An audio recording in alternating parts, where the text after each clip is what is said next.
Good afternoon, everybody. It's Steve and a sick Paul again. I'm always sick. Yeah, I know. Bringing you your daily brief as we get closer and closer to Christmas, that depressing holiday of the year. 2 more days to go. What do you mean depressing? It is. It's depressing. 2 more days to go, and then you get to unwrap all your prezzies and your goodies. And your... What presents? I don't know. Did your wife not buy you anything? Not that I know of. Maybe she's going to give you something different. Ooh. Anyway. Odds in my guess. Yeah. Not likely. Anyway. First up, we have from our own Holden page, he did a little bit of a post where Microsoft is a top 10 innovative company. Yeah, so apparently this is coming out of the street. They did a list of their top 10 innovative companies for 2010. And Microsoft's number 1. Here's Microsoft. And Apple users will be back in a familiar position of, coming from behind. Yes. Number 2. Yes. They're always so good at coming from behind.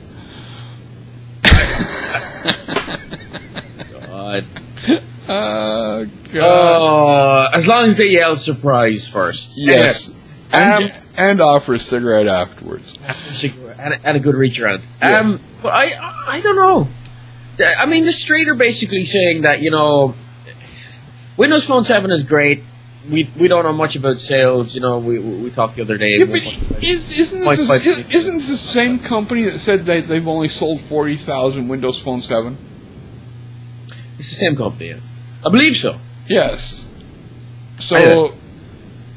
But it's not about that. Basically, they're looking at Xbox 360. They're looking at Kinect. They're looking at, the moves.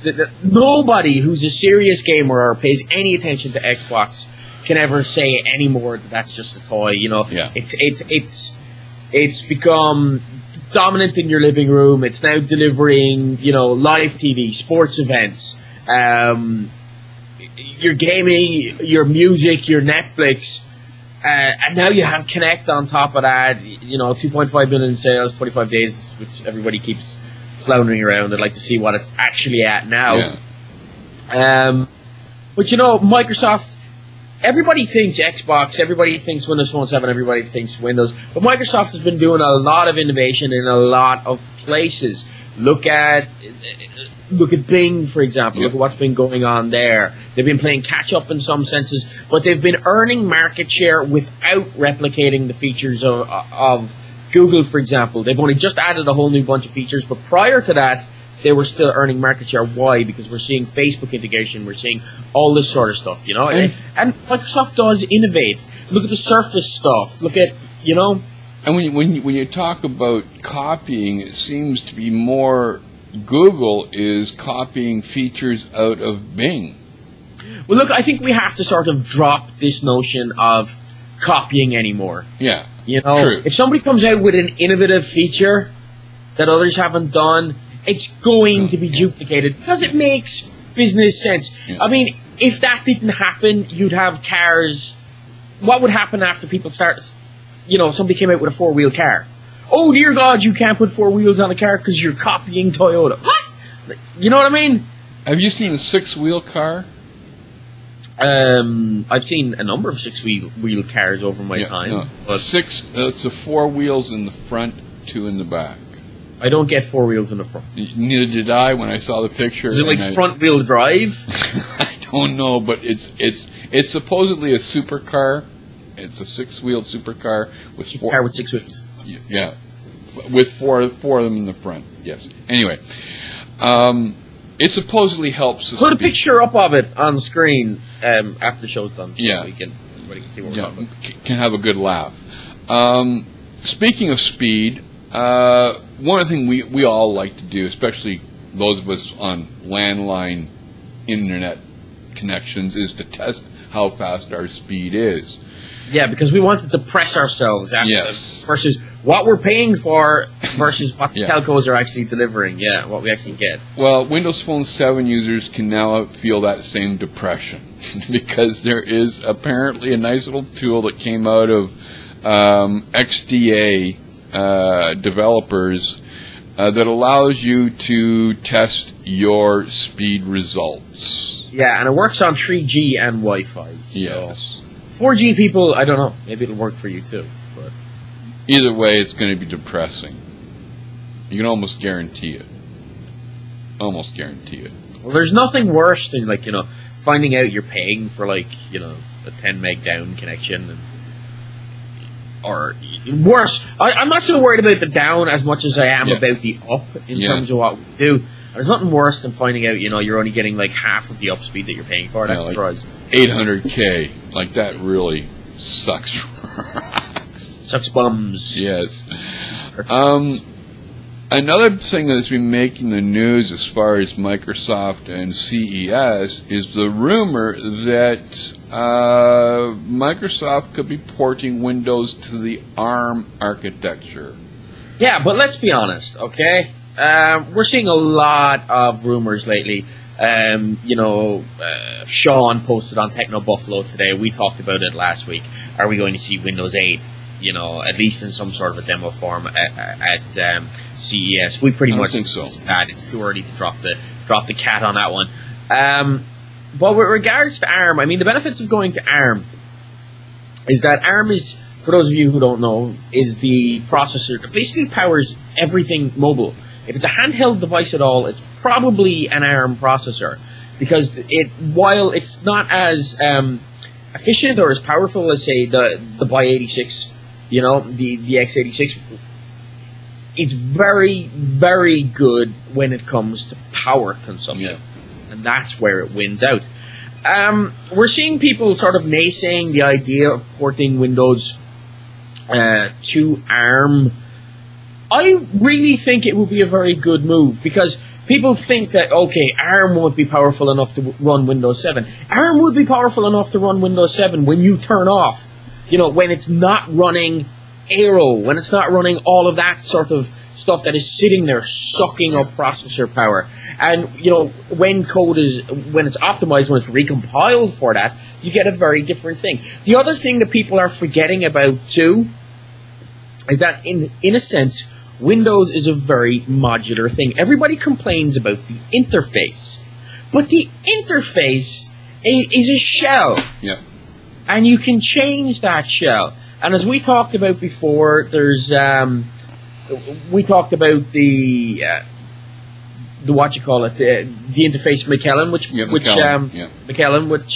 Microsoft bought. That would do very well. We've also discussed, the tablets that are supposed to be coming out at CES that flip from one interface to the other depending on what you're doing. So remember, folks, just because it's Windows doesn't mean it has to be Aero. It can just be the core. There's two other points too to consider, and I've talked about these before.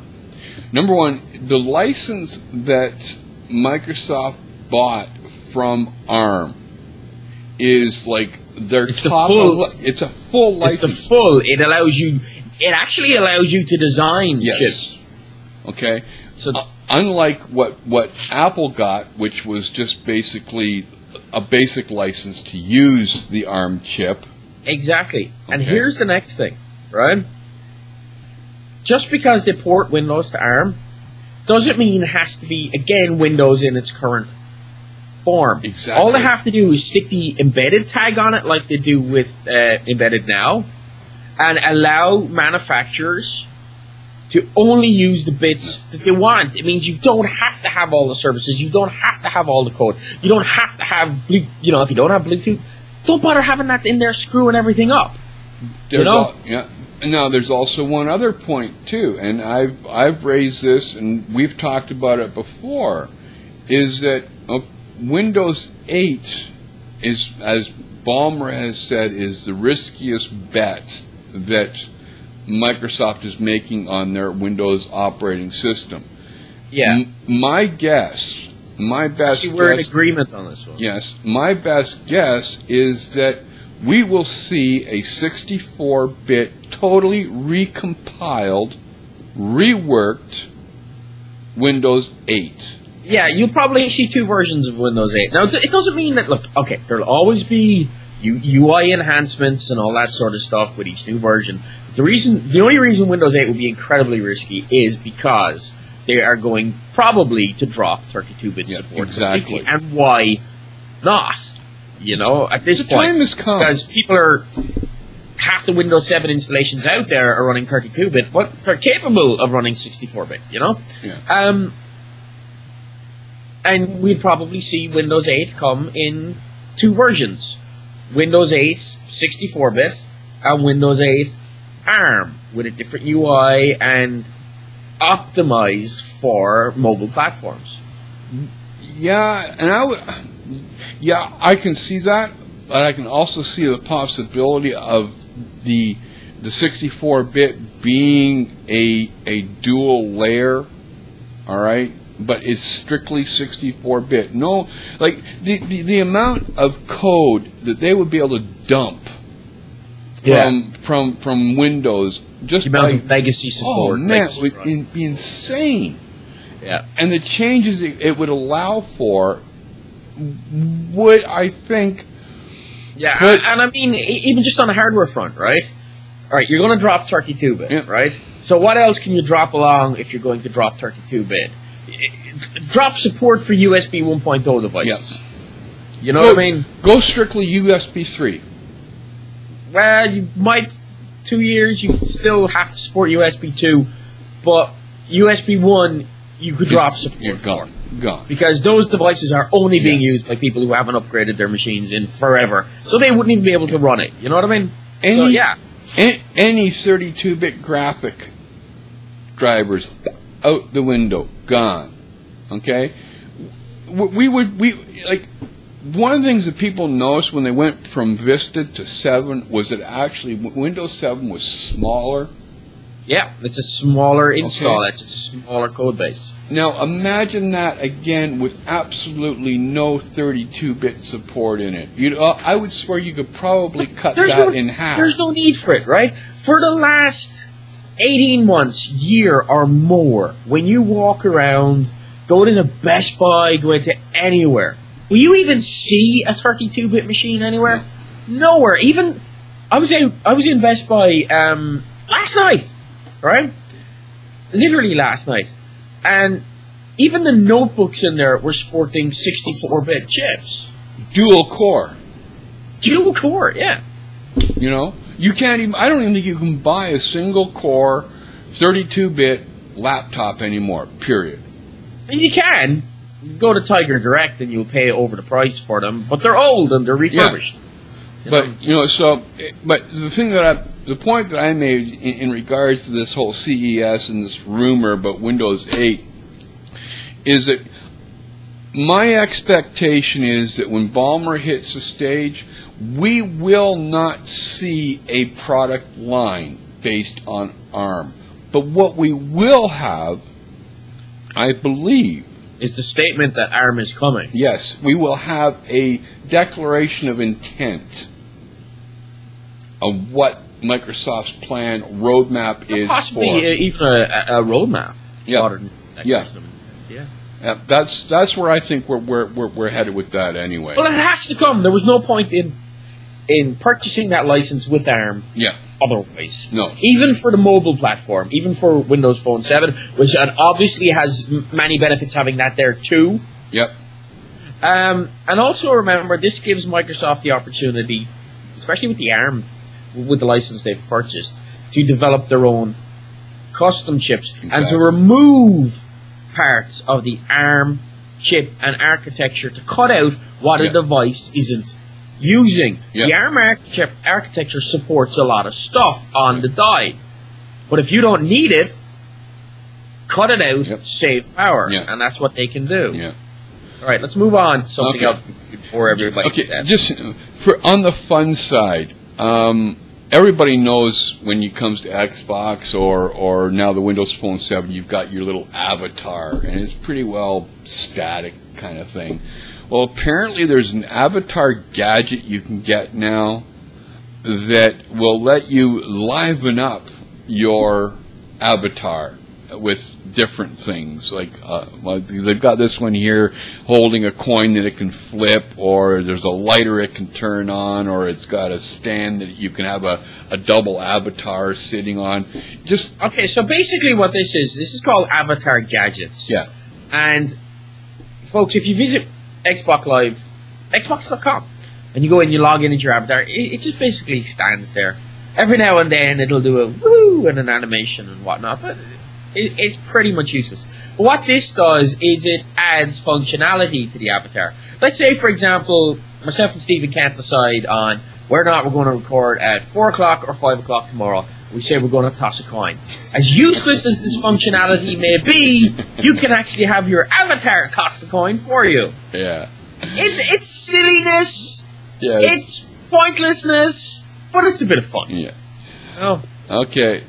Now, on a bit of a rumor front, this has come out of TechCrunch. Why are we quoting TechCrunch? Well, I don't know, but it was a slow day. Anyway, Microsoft... Oh, hang on now a minute. I want to have this discussion. Okay.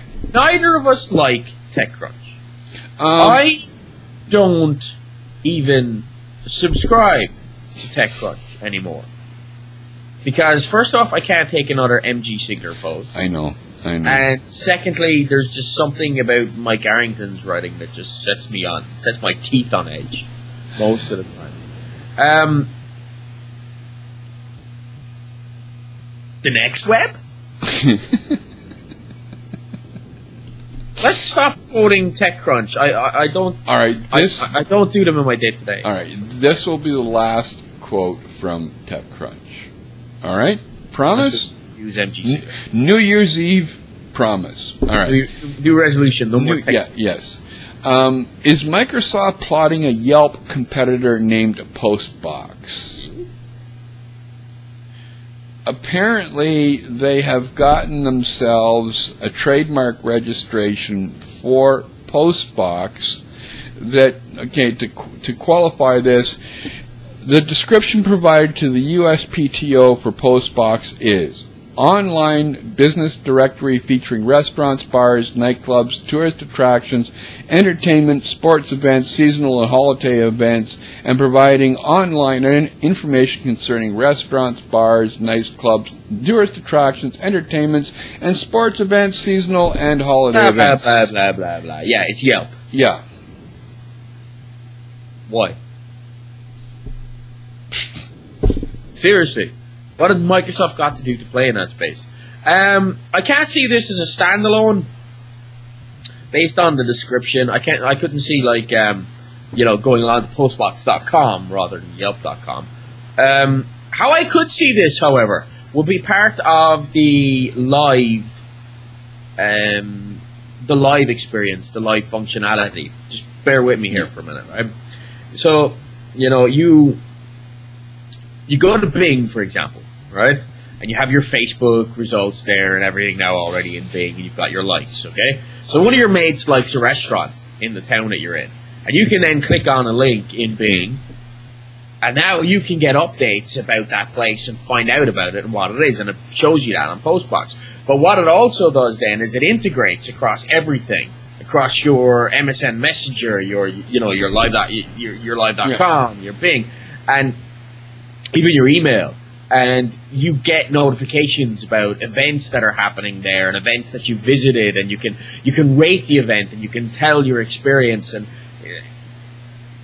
it all arrives in your Postbox because your Postbox is your local events Postbox. Yeah.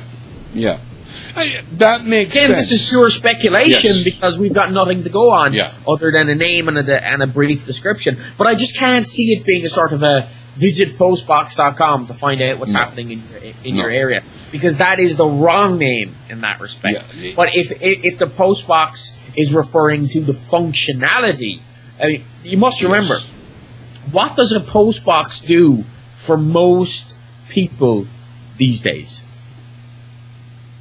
What do you receive in your Postbox most days? Junk mail. Junk mail, right? It's your flyers, it's your catalog, It's that magazine that you signed up for 15 years ago and they're still sending it to you, even though your subscription ran out in 1997. You know, it's the junk that is still arriving. It's the junk. It's the promotional material. That's what arrives in your post box. Now, of course, I might be making a stretch that anybody at Microsoft marketing would actually be that clever in their terms of thought. But hey, if it's an English version of Microsoft, I could see it, because the U.S. is a bunch of putzes, but England seems to get this kind of crap pretty good.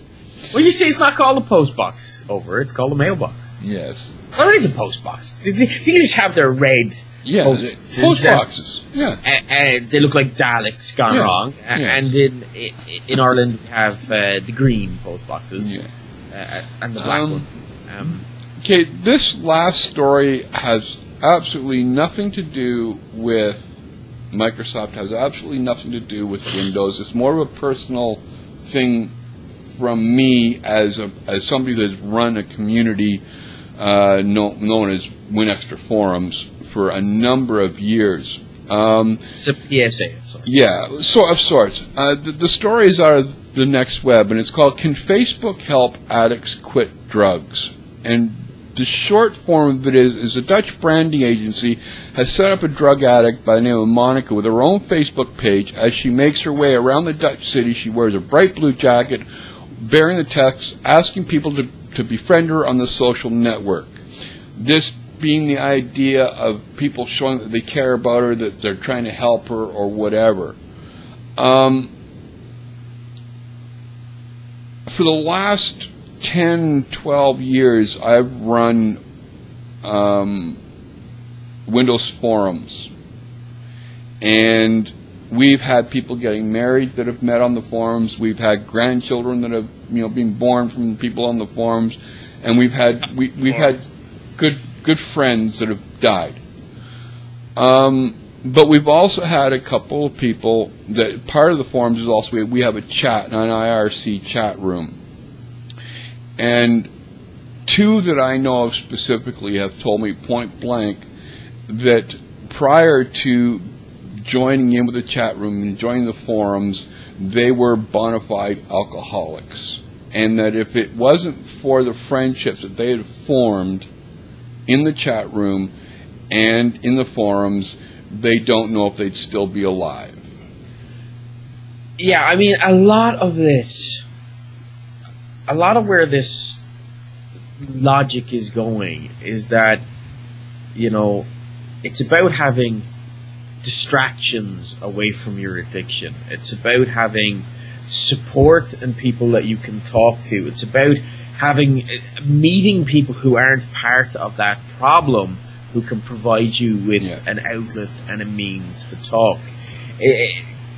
For many people, when they have an addiction, the problem with getting out of the addiction is actually not just, the physical thing of getting over the addiction, but it's also breaking the habits that keep you in that addiction. Yeah. And a lot of the time, that habit is the circle of friends that you keep. Exactly. And by expanding that, at least online. Yeah. But no, that was just, this story reminded me of, something that's happened within my own life and within my own community that I've created. And it's kind of nice to see that it does work and people's lives can change for real, not just real, not just because we're friends, but because it's not this kind of let's be stupid and change all our avatars to look like a bloody character. This is somebody saying, "Hey," enabling real action and real change. Like this is like an IRC, someone saying, "Hey, look, I see you're having a bad day. Let's go off into a quiet little query and let's talk about it." Yeah, actually, it's.